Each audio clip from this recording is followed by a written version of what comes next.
Usai Inggris, kini giliran Italia yang kelimpungan menghadapi kenaikan harga energi.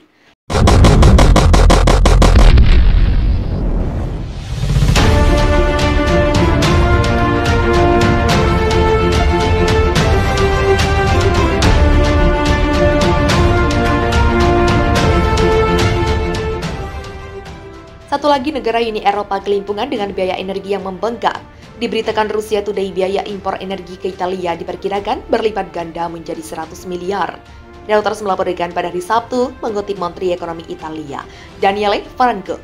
Roma tidak dapat terus membelanjakan tanpa batas untuk meredam pukulan terhadap ekonomi. Menteri memperingatkan berbicara di forum bisnis tahunan Ambrosedi. Dia menambahkan bahwa utang Italia yang tinggi mengurangi ruang untuk bermanuver ke depan.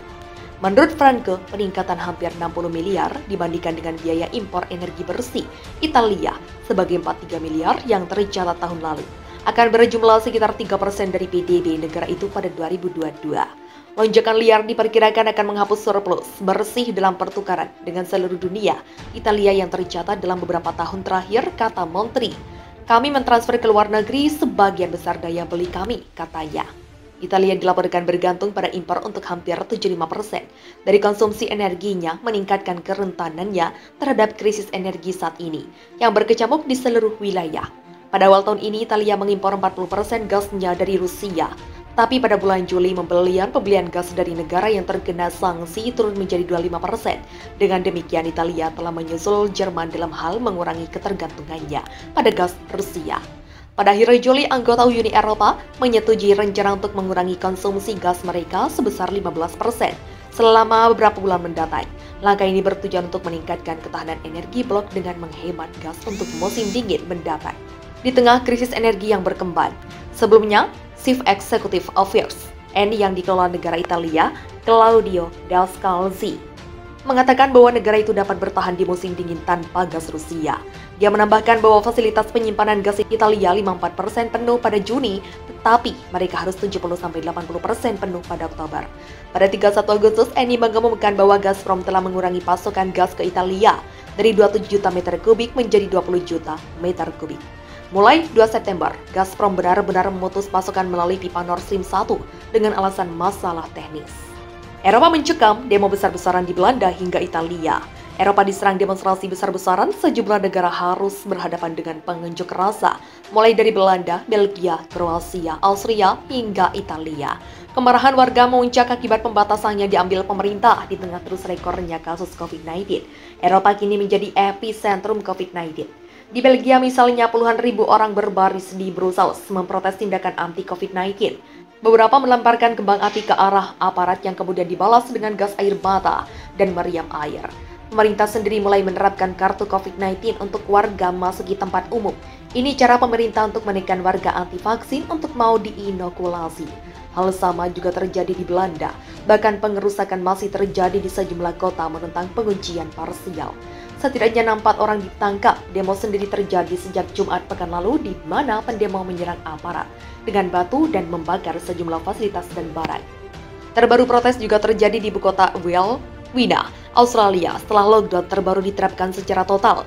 Pemerintah juga mewajibkan suntikan vaksin COVID-19 Februari 2022. Pendemo membawa bendera dan spanduk bertuliskan kebebasan. Mereka juga meneriakan perlawanan dan mencemooh polisi. Austria lockdown nasional selama 20 hari mulai kemarin. Semua warga diminta bekerja dari rumah. Selain itu, aktivitas bisnis warga ditutup kecuali toko-toko penting. Di Kroasia, ribuan warga juga berbaris di Zagreb, menunjukkan kemarahan pada vaksinasi wajib pekerja sektor publik. Sedangkan di Italia, beberapa warga berunjuk rasa di Sirsos masih mundur rumah untuk menentang paspor vaksin guna bekerja dan menaiki transportasi umum. Organisasi Kesehatan Dunia mengaku sangat khawatir pada peningkatan kasus ini akan dicatat Eropa di musim semi mendatang. Mengutip Johns Hopkins University per 18 November, sejumlah negara dengan kenaikan kasus COVID-19 tertinggi. Sejumlah negara bahkan diserang gelombang keempat dan gelombang kelima COVID-19. Sekitar 70.000 orang berunjuk rasa di Praha dalam menentang pemerintah Republik Ceko pada Sabtu 3 September 2022. Mereka menyerukan koalisi berkuasa untuk berbuat lebih dalam mengendalikan lonjakan harga energi. Tidak hanya itu, demonstran juga menyuarakan penentangan mereka terhadap Uni Eropa dan NATO. Para pendemo yang berasal dari sejumlah kelompok sayap kanan dan grup politik termasuk Partai Komunis mengatakan bahwa Republik Ceko seharusnya netral dalam bidang militer dan memastikan adanya kontak langsung dengan pemasok gas termasuk Rusia. Kepolisian Republik Ceko mengestimasi jumlah pengunjuk rasa berkisar 70.000 hingga Sabtu siang. Tujuan demonstrasi kami adalah mendorong perubahan terutama mengenai masalah harga energi listrik dan gas, ucap salah satu koordinator aksi, Jiri Haifel, seperti dikutip dari New York Post. Unjuk rasa di lapangan Wenceslas berlangsung 1 hari usai pemerintah Republik Ceko selamat dari mosi tidak percaya yang diajukan kubu oposisi terkait inflasi dan harga energi. Mosi tidak percaya tersebut memperlihatkan bahwa krisis energi dapat menggoyang stabilitas politik di Eropa, di mana tingginya harga dapat memperburuk inflasi level terparah dalam 3 dekade terakhir.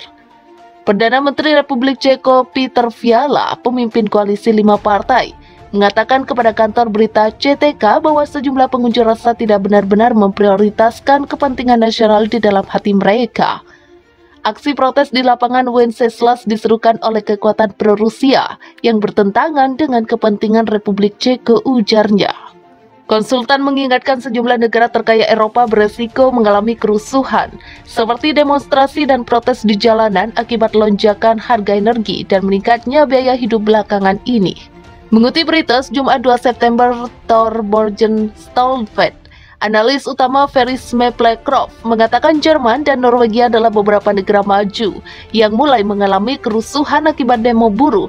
Hal serupa sudah terjadi di Inggris. Laporan terbaru Veris menunjukkan indeks kerusuhan sipil menemukan lebih dari 50% dari hampir 200 negara yang mengalami peningkatan resiko mobilisasi massa pada kuartal 2 dan 3 2022. Antara kuartal kedua dan ketiga tahun 2022,